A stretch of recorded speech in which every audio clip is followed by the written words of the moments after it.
Okay.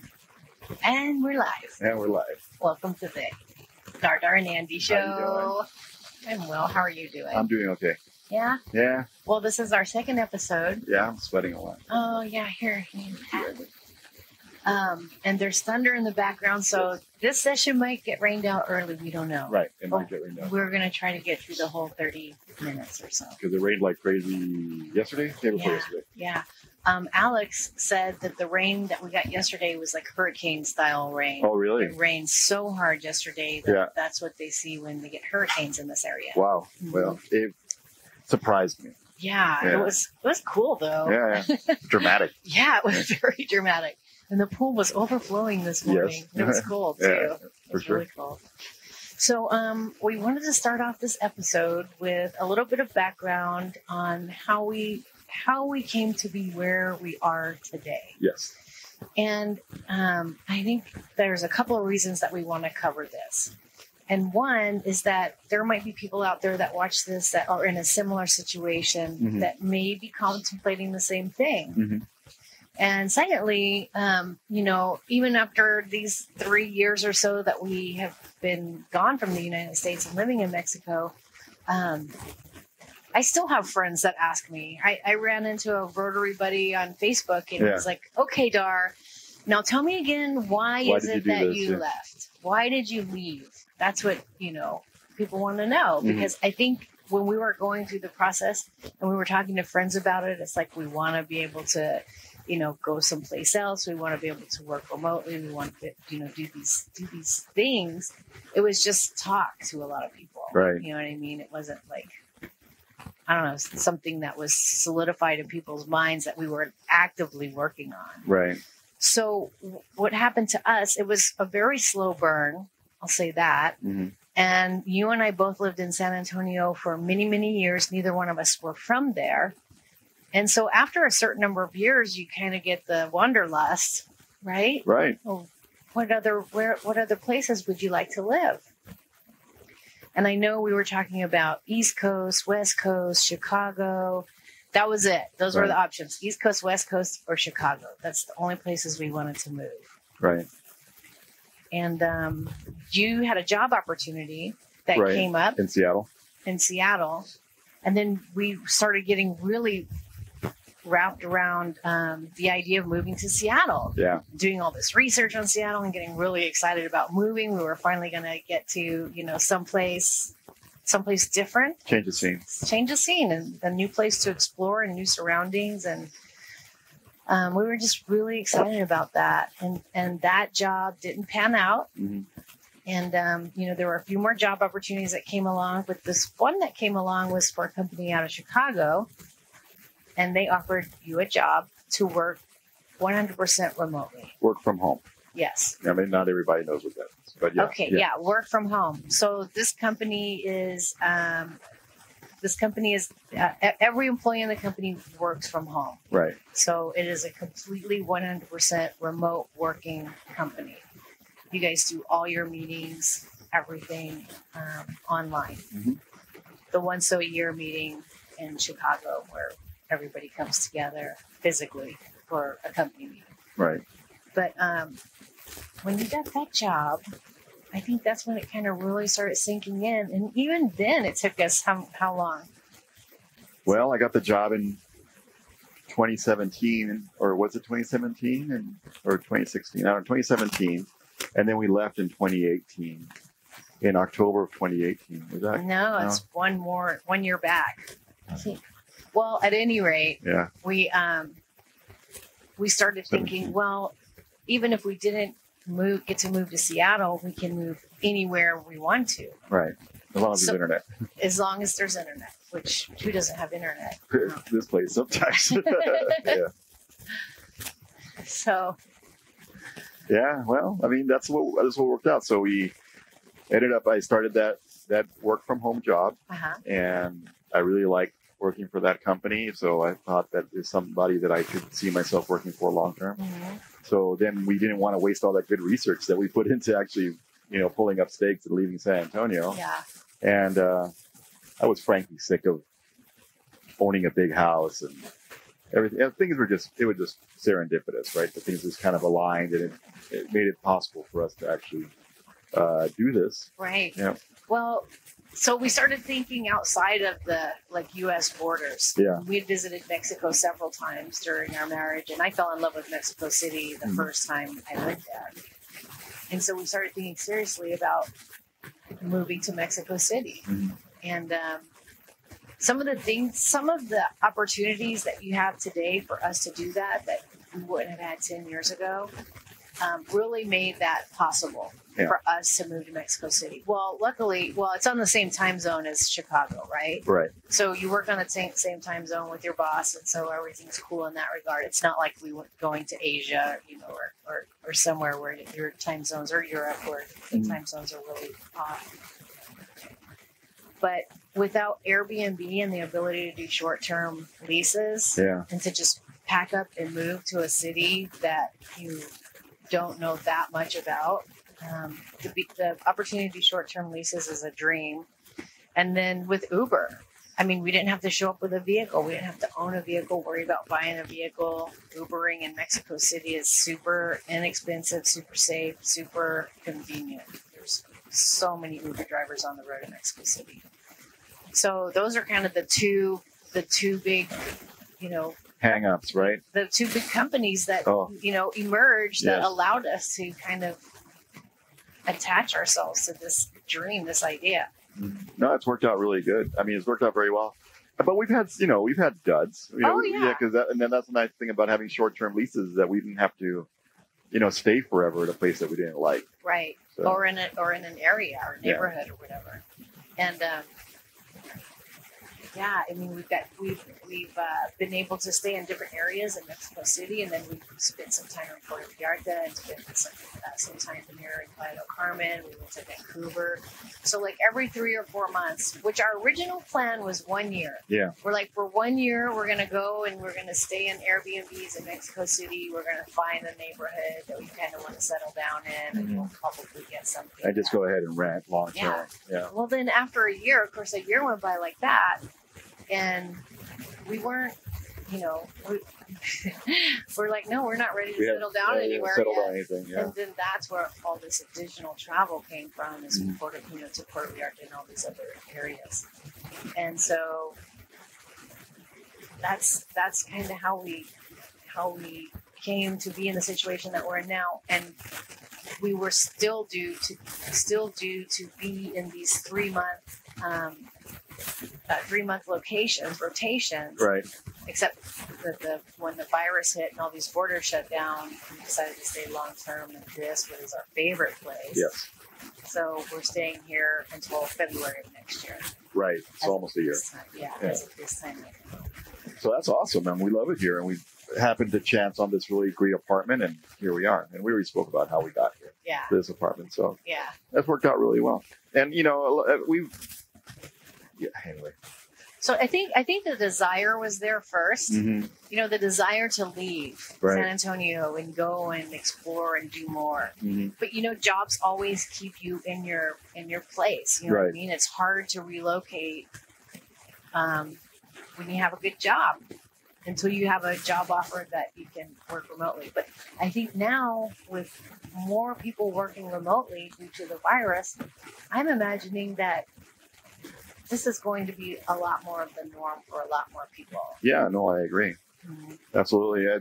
It's just an option that's going to open up for a lot of people, whether they like it or not. Yeah. I think, because, in fact, I've heard of companies saying, well, you guys can't come back. Oh, you have to work from home? You have to work from home because they've just been able to save so much money, and they don't see how they're going to be able to operate again with people, taking up $1,000 each worth of real estate or whatever it is, whatever it works out to be.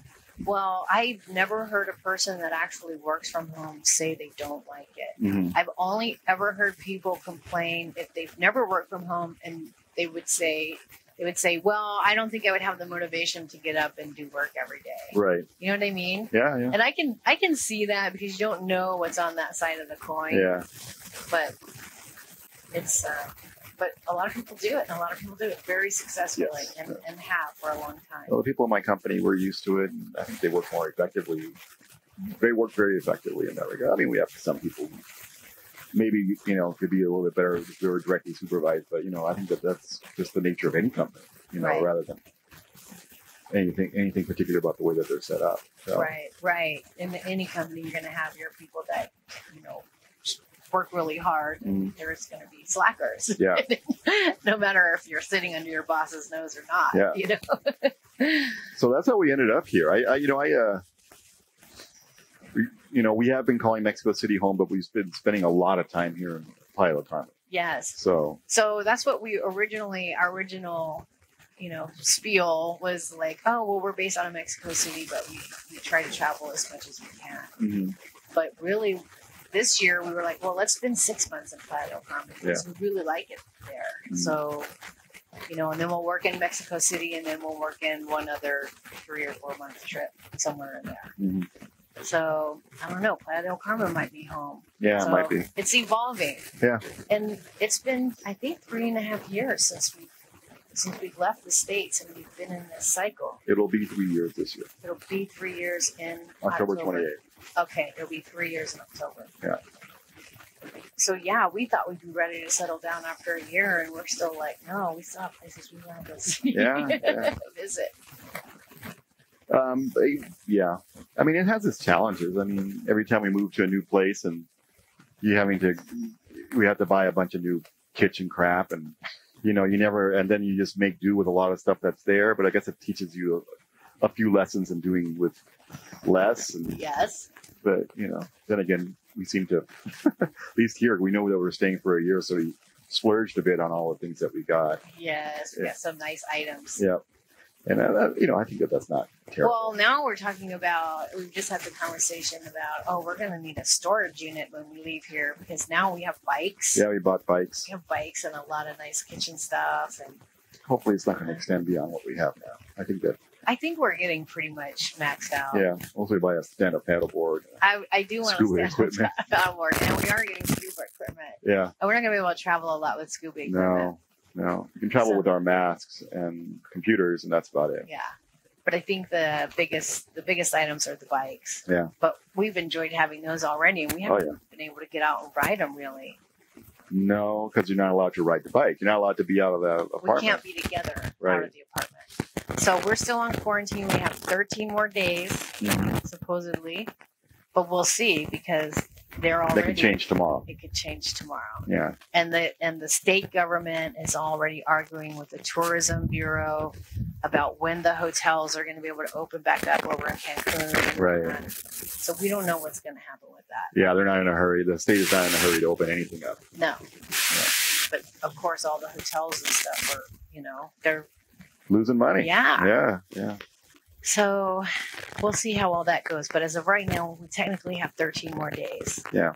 So I'm hoping that they at least open the locals to the beach to the locals, so we can go to the beach and open up some restaurants. Not even all of them, but just some of them. Right. Some of them. That'd be nice.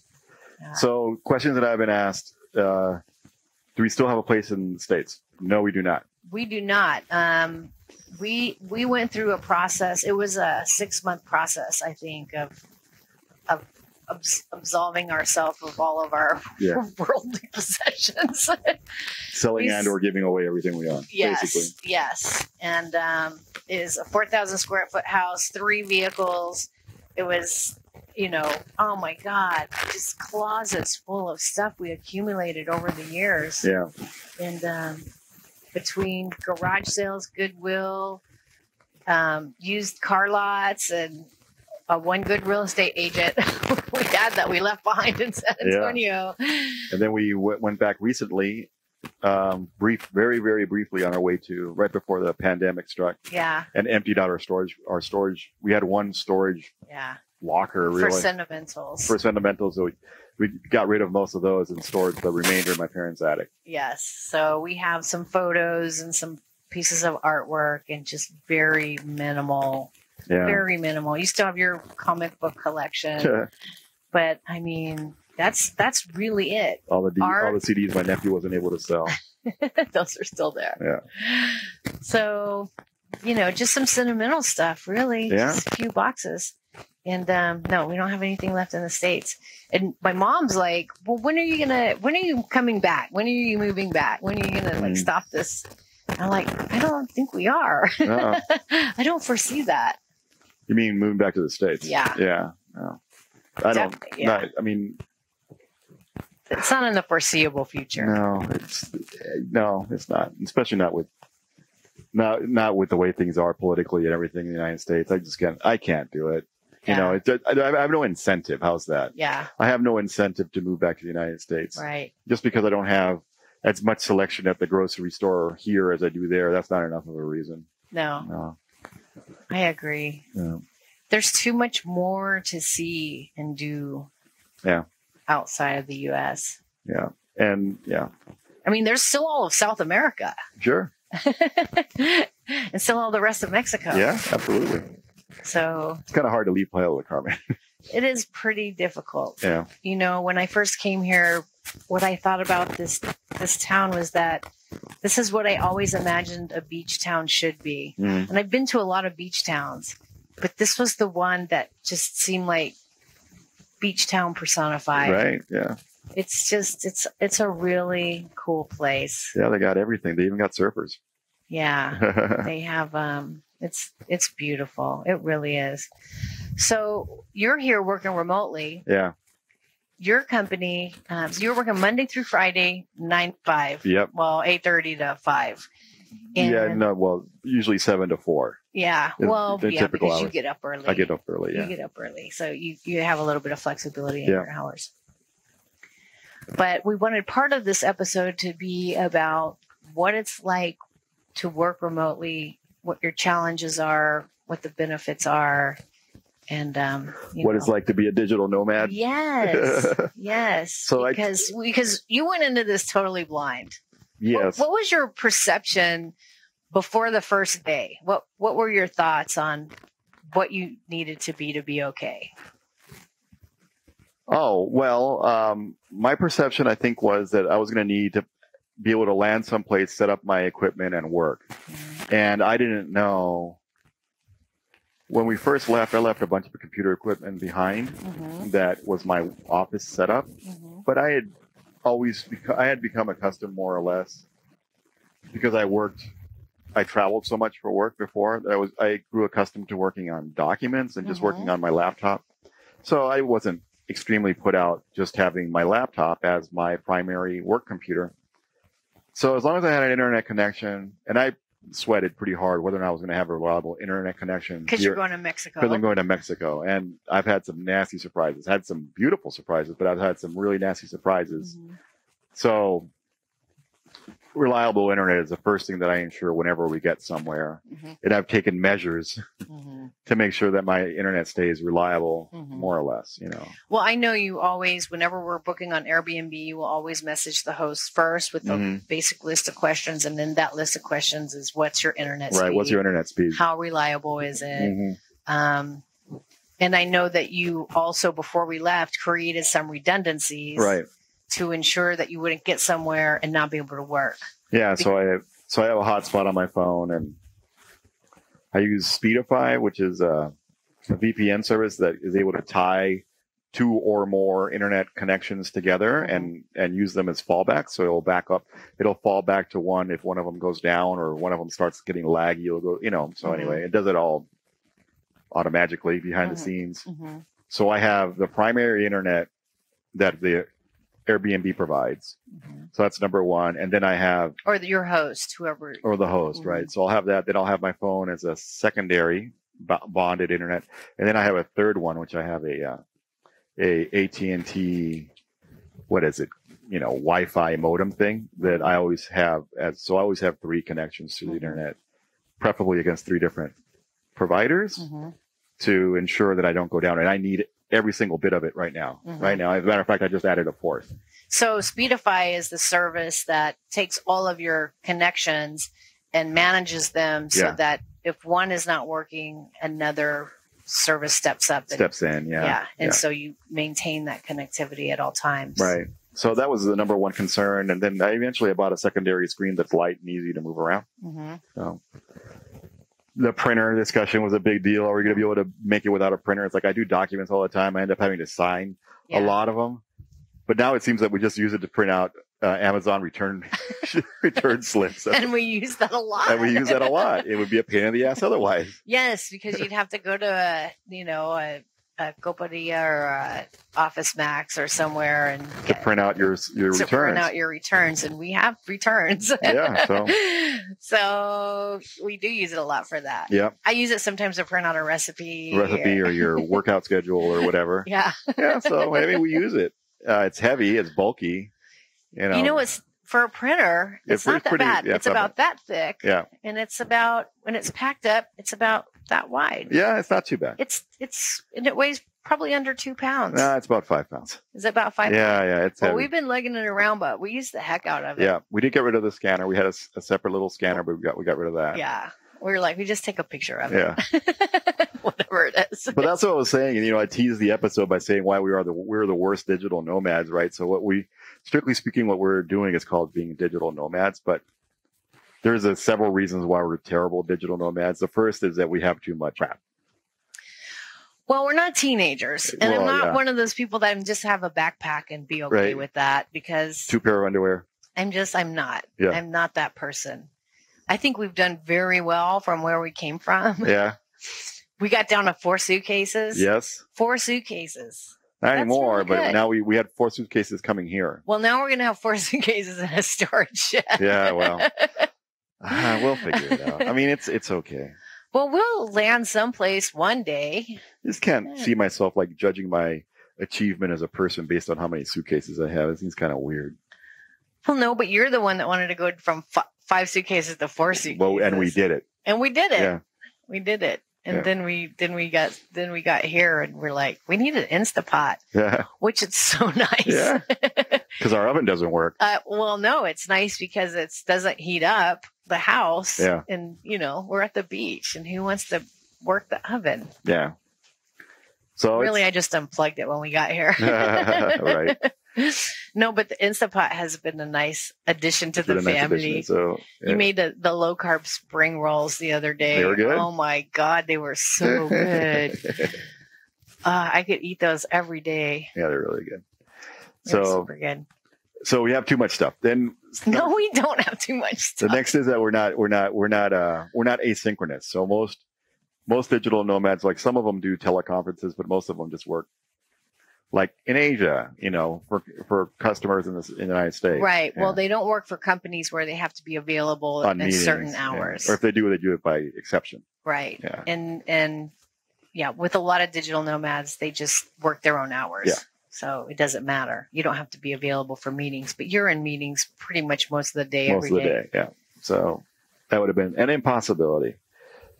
And what else makes us terrible digital nomads? I think we're great digital nomads. Well, we have a live stream, so I guess puts us in with some of them. Yeah. You didn't talk about all the camera equipment you bought.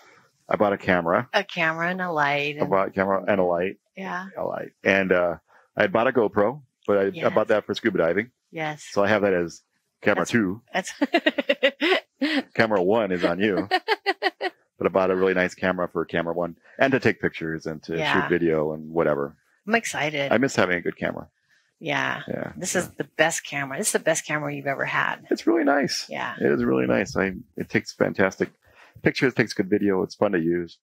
So looks cool. We need to get out this weekend and go. If they don't beat us over the head with billy clubs. No. I told you, I've been out quite a bit and I haven't seen the police harass a single person. Well, okay. So you just got to take it easy. Yeah. Don't go on the beach, because that's the first place they're going to break it up. That's the first place I want to go. I know. Yeah. I can see it. It's like right there. It's right there. It's right there. I see other people going. Yes. And I just laugh. Because I know that cop is coming within the next 5 minutes. You're not going to get to be out there very long. The only people that enjoy it are the people that just go out, take a picture, and then come back. Right. That's it. They don't have to be harassed by the cops.